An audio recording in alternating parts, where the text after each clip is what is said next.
Over you, 3 minutes. Sorry, 3 minutes. It's over you. Good morning. My name is Dr. Neil Waddell, and I hold a PhD in dental materials. I was the Professor of Dental Materials at the Faculty of Dentistry in Dunedin until I retired in December 2021.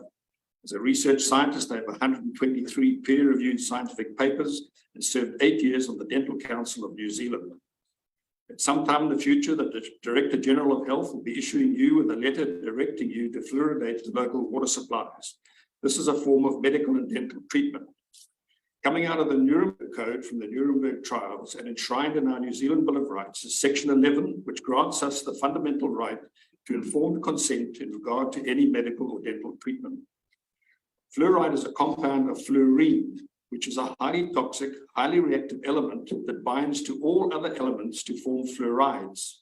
When combined with hydrogen and water, H2O, it forms hydrofluoric acid, which is so reactive that it cannot be stored in glass as it melts it, or in metal containers as it corrodes it. It can be only stored in plastic containers. I encourage you all to Google the dangers of hydrofluoric acid to humans. The process to fluoridate New Zealand's water supplies is to take concentrated hydrofluorosilicic acid, a toxic byproduct of the fertilizer industry, and to add it to the water to form a very dilute hydrofluorosilicic acid.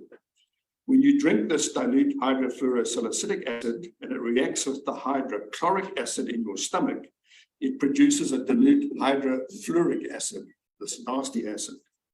This is toxic to the essential bacteria of your gastrointestinal tract.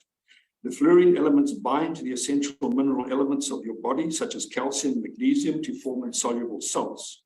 In the case of calcium, it denies this element from being available to be regulated by the thyroid gland. Likewise, magnesium, which is involved in more than 300 enzyme systems, plus the synthesis of DNA and RNA. The most vulnerable are babies in the womb and young growing children where there is rapid cell division.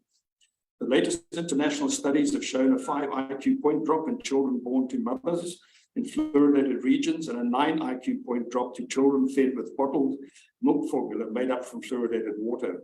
The older generation suffer from brittle teeth and brittle bones, and a letter to the New Zealand Medical Journal in 2018 stated that long-term accumulative exposure to fluoride, even at low levels, carries the risk of subclinical stage 1 musculoskeletal fibrosis presenting as joint pain and arthritis.